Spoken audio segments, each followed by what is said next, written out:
The golden child has always been my younger brother Alex, 26.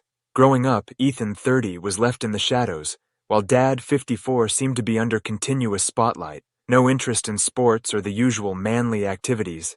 I was never the son he desired. Over a football any day, give me a cookbook. Mom was my rock. She constantly pushed my passion for cooking, reading, and even singing forward. But cancer claimed her too soon in 8th grade, leaving a huge void in our already damaged family. Dad's criticism of my love of cooking became stronger following Mom's death. He would nudge me continuously to man up and be more like the tough and tumble football player Alex. His annoyance erupted one day, and Dad told me straight out he would rather I wasn't his kid. That moment's unvarnished honesty stung, and it signaled the start of our quiet fight. Years went by. My consolation and escape in the kitchen, the reassuring regularity of sautéing and whisking, I subtly applied to culinary schools, including a famous one in France, when college application time arrived. Though it meant facing the music with Dad, acceptance was a dream come true. Though nothing could have prepared me for what he said, I steeled myself for his rejection, not because he couldn't afford it, but rather because he wanted me to outperform Alex, who was having trouble with his grades. He refused to pay for my tuition. My dreams were being destroyed to guard his beautiful child. Following a furious disagreement, I moved in with Mom's older sister, Aunt Sarah. She was my lifeline, organizing people to support my cooking school expenses. I swore to bring them pride. Part 2. Getting up from the ashes. France fulfilled all my dreams. Working part-time to relieve Aunt Sarah's financial load, I gave my studies my heart and soul. One indication of my commitment was graduating among the most talented chefs in my class. I worked at a fancy French restaurant and sent half of my pay back to Aunt Sarah. I was gradually reducing my debt and laying a foundation for myself going forward. Equipped with savings and experience, I went home a few years later, prepared to launch my own restaurant. Though it took time, at last, my dream came to pass. Isabel's, named for my mother, was born. We were ready to open our doors, and 2 French friends joined me as co-owners. Section 3. The Uninvited Visitors. That evening, the big opening celebration was the one I had dreamed about. Along with my immediate circle were Aunt Sarah and her pals. Of course, neither Dad nor Alex received invitations. Our relationship had stayed frozen since I left our house. Still, they showed up an hour early, sporting smiles as if nothing had happened. Shock gave way to incredulity as Mom and Dad showed me a picture, claiming he had always known I would be huge. The arrogance was amazing, their actual goal soon becoming clear. Alex, it turned out, was bartending at a nearby club. His aspirations of football greatness and a luxurious job were shattered by low marks and lack of focus. They wanted me to put him on Isabel's, a free pass to an achievement he hadn't earned, a partner. Though in truth I had other plans, I participated and told them I would consider it. I was determined to have them regret it. They were staying for the party. 4th part, the toast. Time for the toasts. The party was really in full flow. My turn came last, my partners went first. This was my flash. I raised a glass to Mom, the woman who inspired me to succeed, thanking our visitors.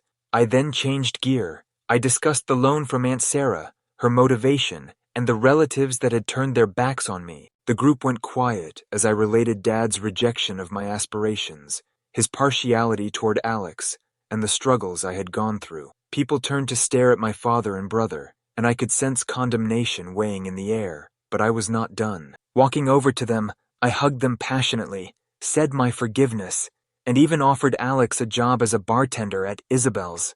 The audience burst into applause, totally unaware of the well-calibrated humiliation playing out before them. Part 5. The Confrontation. Dad and Alex grabbed me outside as the celebration was ending. They were clearly enraged, their faces twisted in wrath. They sought a justification. I smiled, explaining to them that years of emotional manipulation and neglect will have payback. Their attempts to ride my coattails toward success had failed rather brilliantly. Alex was crying and shouting about how nasty I was. Still, Dad restrained him. I could see the defeat in his eyes, the knowledge that his golden kid had lost her gloss. I got into my car and headed off, leaving them standing there with their embarrassment and wrath booming through the night air. Part 6. The Aftermath. Though Aunt Sarah felt I had gone too far, I felt no regret. Though they hadn't, they had had their opportunity to atone, to admit past behavior. Alex turned to lies about me and Isabel's, usually, and I shut it down fast, threatening legal action should he continue. He retreated, but the resentment stayed. Dad and Alex showed up at my place a few weeks later, threatening to sue me for using Mom's name for the restaurant. Reminding them she was my mother too, I called their bluff. Dad used a different strategy, appealing to my feelings, and implying Mom would be let down by me. I wasn't, though, drawn to it. He had sufficient use of Mom's memories over the years. Part 7. Advancement. The previous confrontation was some years ago. Isabel's is doing great, and I at last find calm. Though I resist letting the past define me, it nonetheless throws a shadow. Family is not necessarily about blood, I have discovered. It's about the folks who believe in you, even if your own father doesn't. And I shall always be appreciative of Aunt Sarah and the friends that supported me along the road for that. Regarding Dad and Alex, I wish they discover their own road to happiness, even if it is not at my price. I'm past serving as their stepping stone. One mouthful of great cuisine at a time helps me to develop my own legacy. France was a whirlpool. The sounds, the smells, the vitality. It felt as though one were entering another planet. Also, the school? Man, those cooks took great seriousness. Though I loved it, they pushed us quite hard. Every day presented a fresh challenge, a fresh method to learn, a fresh taste to discover. I thought I was at last where I belonged. Still, it was not all croissants and sunlight. Living on a shoestring, I was forwarding all I could to Aunt Sarah. Working evenings, I cleaned dishes, bussed tables, and did anything to help out with expenses. On days when I was so tired I could hardly keep my eyes open, I reminded myself why I was there. For Mom, for me. This was proof that the stubborn old guy was incorrect. Then gradually, everything began to click. The cooks first saw my enthusiasm and work ethic. I stepped up to help on the line first, then to prepare vegetables. I was running my own station plating meals even the head chef would smile at by the time I graduated. That sensation, seeing someone bite something I produced and their eyes flash. That's the whole focus of it. I realized then I had discovered my fire. A few years later, I had enough money to make it home. Though France had been wonderful, it was time for me to create something of my own. After landing a head chef job at a well-known restaurant, I started scrounging away every dollar I could. You see, I had an idea. A spot with cozy lighting, tables close enough to hear laughter, and cuisine that made you feel as though you were curled in an embrace. And that's how Isabel's started. Clearly after Mom, it seemed perfect, like she was guiding my hand, looking over me. 2 friends from France joined us on board, and we gave that place our hearts and souls.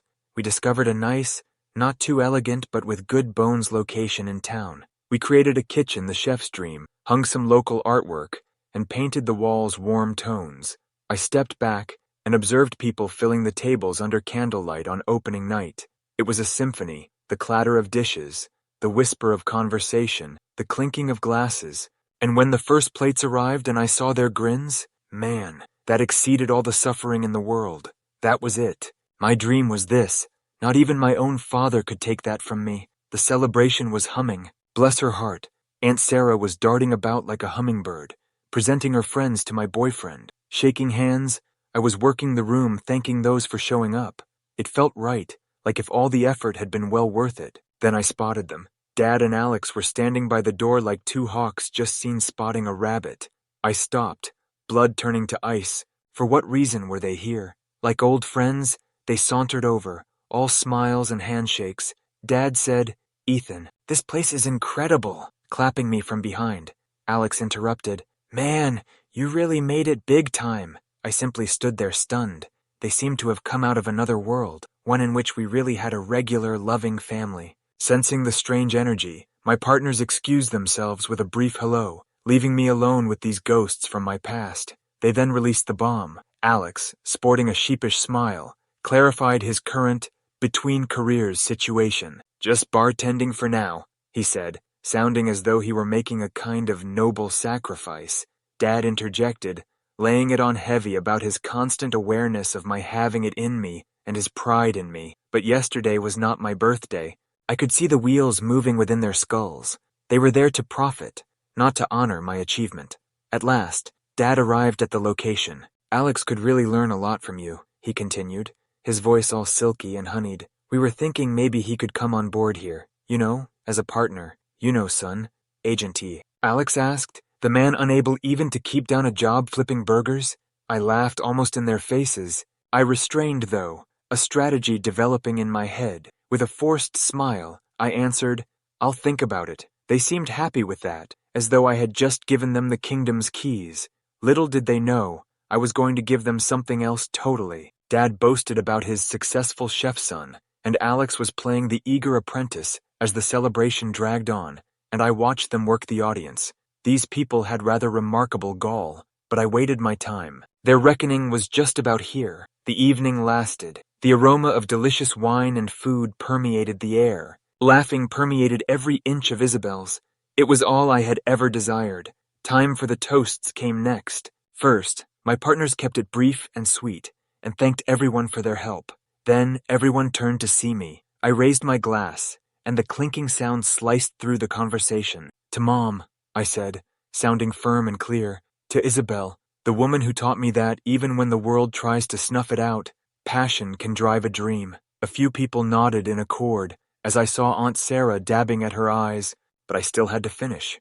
I inhaled, and then carried on. Some of you know, I began, that this road wasn't easy, that I had to fight tooth and nail to get here. And some of you, I turned to Dad and Alex, and know exactly why. The space became quiet. One might have heard a pin drop. I had to leave home to chase this dream, I continued, my voice getting higher with every word, because the people who were supposed to support me, the people who were supposed to love me unconditionally, decided I wasn't worth the investment. They were too afraid I might outshine their precious golden boy. Dad's cheeks reddened, and Alex seemed as though he wanted to crawl beneath a table. I was not, however, allowing them to get off easy. So tonight, I added, lifting my voice even louder, I want to raise a glass to the people who did believe in me, to my Aunt Sarah, who opened her house and her heart when I had nowhere else to go, to her friends, who helped me pay for the education my own father wouldn't have. I bent to Aunt Sarah and offered her a long bow. The room burst in cheers, and I watched tears run down her face. But I had one more card to use. I went over to Dad and Alex, who were suddenly the focus of attention, everyone staring at them with a mix of inquiry and criticism. I smushed with my arms over them. And to my father and brother, I remarked sarcastically, who, despite their reservations, have finally come to celebrate my success. I'm even offering Alex a job here as a bartender. Family is family, after all. The assembly went crazy. Whistles and cheers permeated the room. Dad and Alex had to stand there and grab it, their faces covered with false grins. People slapped me on the back, applauding my generosity and forgiveness. Not without looking like the apathetic bastards they were. They couldn't storm out right now. And I realized at that instant, I would have won. They had nowhere to hide. I had shown their actual colors. The shame was whole. They would have come to savor my achievement, and I had presented them a dish of hard, cold truth. At last the festivities slowed down. Full of excellent cuisine and perhaps too much wine, the last visitors staggered out. Adrenaline still coursed through us as my partners and I cleaned. Then I noticed them hiding by the door, Dad and Alex with expressions like thunderclouds. ITV, Dad snapped, his voice low and menacing. Ethan, he said, we have to talk. We left the stifling eatery and welcomed change in the cold night air. Alex's eyes red and swollen, he was almost shaking with fury. What the hell was that back there? He stammered. You denigrated us in front of everyone. I chuckled and said, humiliated you? You showed up uninvited, expecting me to hand you a piece of my success on a silver platter. You think that doesn't deserve a little payback? Dad moved forward, his face barely apart from mine. Ethan, you owe us. We are your family. Owe you. I cut him off. I owe you nothing. You threw me away like yesterday's trash while I most needed you. You crushed my dreams to protect your golden boy, and now you come crawling back, expecting forgiveness. Get real. Alex grabbed at me, his fists closed. I will teach you. Dad, however, grabbed him and pulled back. I could see the struggle in his eyes, the guilt fighting with the wrath. He understood my point of view. Get in the car, Alex, he said, his voice faltering. Still hot, Alex stomped off. With lowered shoulders, Dad turned back to me, his voice tired. Ethan, he murmured, I know I messed up, but can't we just move on? Be a family again? Move on? I laughed. You think it's that easy? You hadn't even apologized. You just expect me to forget everything? Pretend it never happened? He gazed down, ashamed. I don't know what to say. Then, my voice icy, then don't say anything. Just go, and avoid returning. I turned and left him standing in the gloom. Alex yelled from the rear seat as I climbed into my car. Something about how I would regret this, how I was a heartless bastard, but his comments were only noise. When I finished, it felt quite fantastic. I left, the weight of years of resentment off my shoulders. I was free. The past did not vanish, but it no longer dominated me. The next several weeks were trying. I kept waiting for the other shoe to fall, for Dad and Alex to devise some fresh plan for creeping into my life. I was not let down either. They turned up at my door one afternoon, both looking dismal. This time the masks were off. They were not acting to be happy for me. Dad remarked, his voice hard, "We've been talking to a lawyer. About the restaurant." Heart plummeted. "Currently what? You cannot simply run with your mother's name like that," he said. "It's disrespectful. You know we have rights." I laughed. Rights? She was also my mother, remember? And last I checked, there is no legislation prohibiting calling a restaurant after your own parent. Alex advanced, his face twisted with fury. "You think you're so smart, don't you? Well, we'll see about that. We'll drag your name through the muck.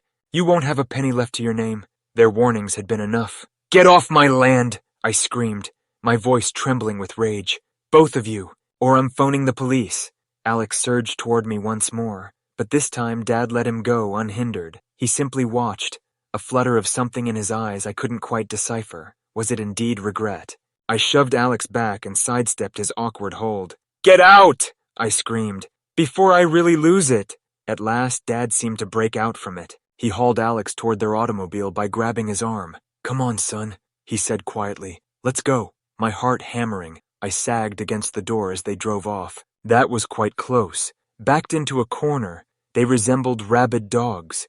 I have to exercise caution, but as the adrenaline subsided, an unusual quiet descended upon me. I had faced them down, stood my ground. Perhaps, just perhaps, they were beginning to understand. They could not force me about any longer. Inside, I poured a heavy drink and raised a toast to myself, to endure, to be prospering, to at last release their poisonous hold. Life seems to toss curveballs in your path. Just when you consider yourself to have things under control, bam, something comes along to upend things. Still, I suppose that's what gives the trip appeal. Isabel's is strong. People lining up to taste what we're doing. We're packed every night.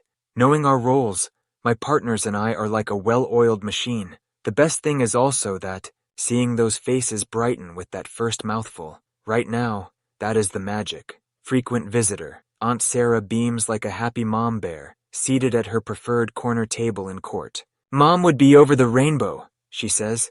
And you realize what? She is, in my opinion, correct. Still present, nonetheless, are the marks of the past. Sometimes they hurt, particularly when I watch families laughing and joking together, the kind of simple connection I never had. I am learning, though, to understand that my road is different. In months, I haven't heard from Alex or Dad. Part of me worries whether they have learned anything from all this, and how they are doing. Basically, though, I simply feel indifferent. They blew it when they got their chance. Their absence is their choice. Mine is not. Perhaps one day, far down the road, we will be able to mend some sort of bridge across the gulf separating us.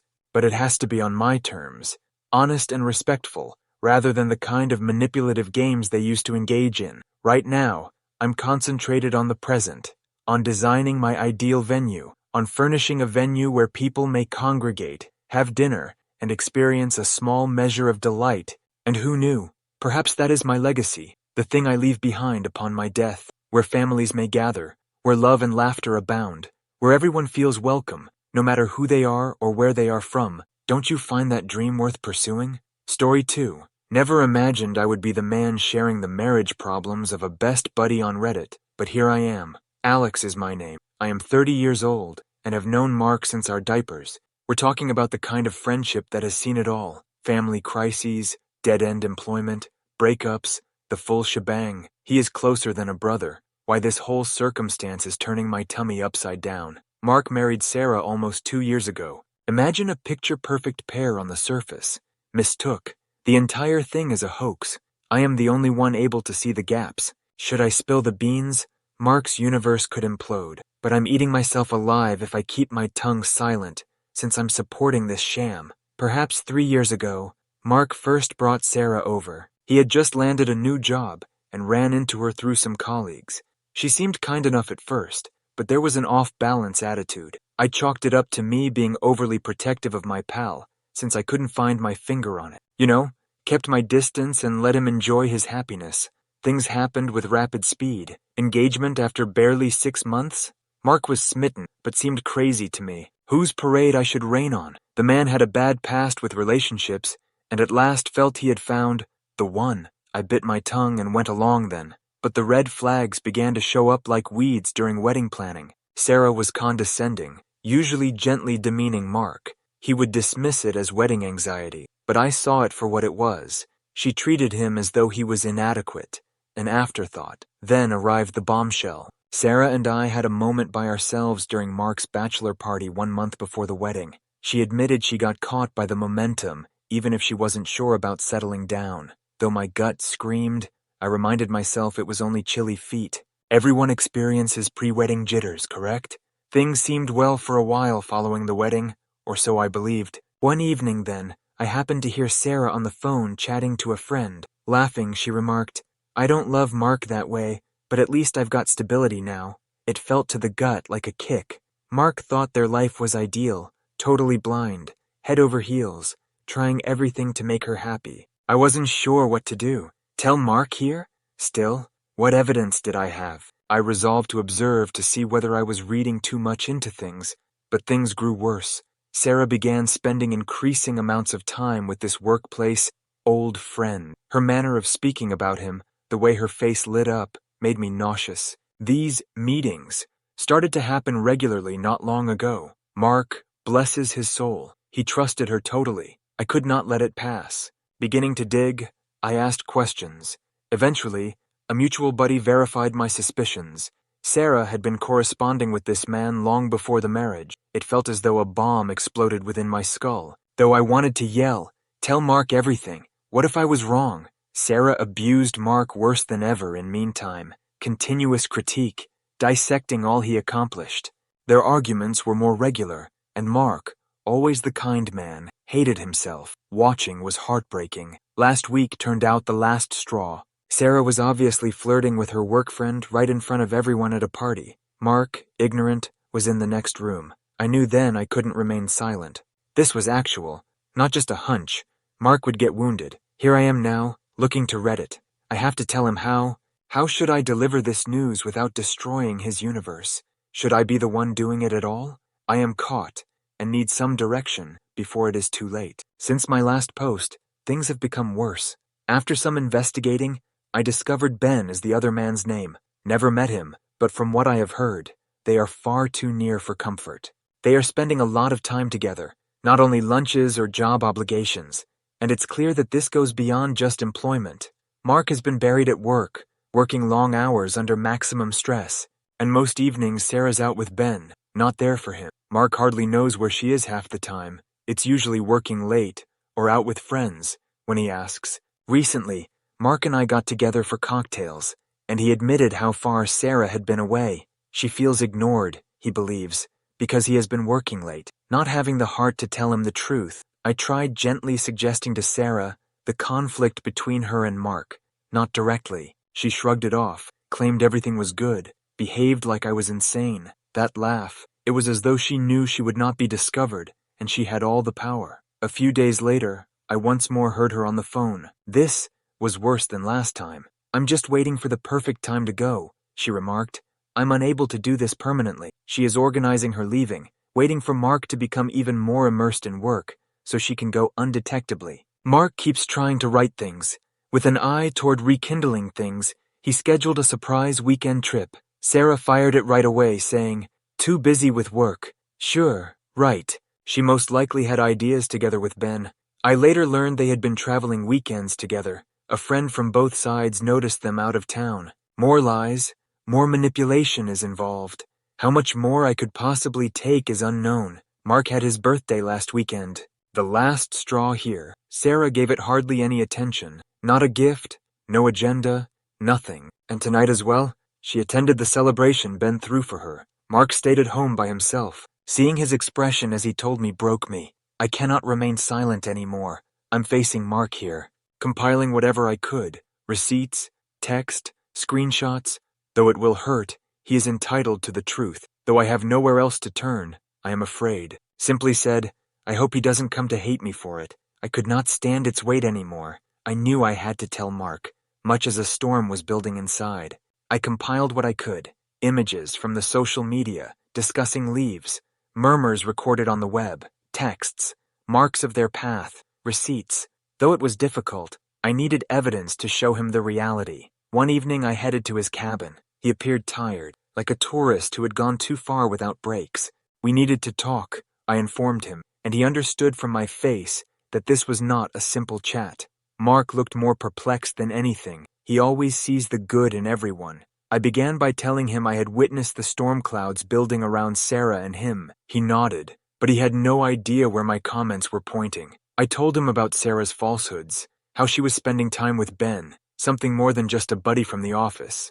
I talked of the murmurs I had heard, the images I had seen, and the traces of their trip together. His face was first still, like a placid lake. He wanted not to believe it. Declaring they were only friends, and that I had misinterpreted, he defended Sarah. But I showed him the marks of their route, the murmurs trapped in the web, and the images from the talking leaves, evidence proving Sarah and Ben had traveled together when she claimed to be with her family. At that point, the storm broke out.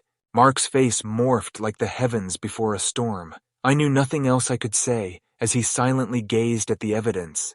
At last he said, "There must be a reason. This does not make sense." Even with the truth right before him, he still hung to hope. Then he urged Sarah to head home over the phone. I had never heard his voice before, strong, like the growl of a grizzly. I left before she showed up. This was their tempest to negotiate. Mark messaged me later via the talking leaves. Sarah said they were only friends, although she acknowledged seeing Ben. She spun the tale, claiming to have confided in Ben since Mark seemed aloof. Between what I had showed him and what Sarah was telling him, Mark was conflicted. Things continued to deteriorate, turning the narrative against me. Sarah said I was envious and trying to separate them. Lost in the mist of her words, Mark grew remote and hardly spoke to me. I worried I had lost him as a friend. Like wildfire, word traveled among the group. While some felt I should have stayed silent, others felt I did right by telling Mark. It caused us to split. Even Mark's relatives got involved, prodded him to decide. Playing the victim, Sarah told everyone I was the troublemaker. She looked naive and was quite excellent at spinning stories, and Ben consoled her, reveling in Mark's suffering. Mark first saw a wise elder, a therapist. That was a good start. I was happy he was at last tending to his spirit. The older man was guiding him toward clarity and understanding of his suffering. Sarah then departed, reportedly headed to her family's resort. Everyone knew she was dating Ben. She no longer even hid it. At last, Mark fell apart. He claimed he felt his whole marriage had been a deception. I never had seen him that exposed. Though it was difficult to see, I was glad he was at last allowing the tempest to rage. He began to heal gradually as he started chatting to the wise elderly more. He saw how poisonous Sarah had been, how much of himself he had sacrificed, attempting to mend things with someone who had already departed in her heart. Our mates responded in different ways. Some helped Mark to move on and supported him. Others still thought Sarah was lying. Though I learned to let it go, it was annoying. That Mark recognized the truth was what counted. It was too late when Sarah tried one more time to win him back. Mark not even answered. The winds of karma then changed. Like Sarah had been to Mark, I heard Ben had been disloyal to Sarah. Mark is headed forward right now. He is recuperating and prioritizing himself. Though the trip has been long, I am glad of him. Rising above the storm, he exudes the eagle. If anything this has taught me is that, no matter how difficult, truth is always the best road. Though first chilly, it leads to life, much as the pure stream.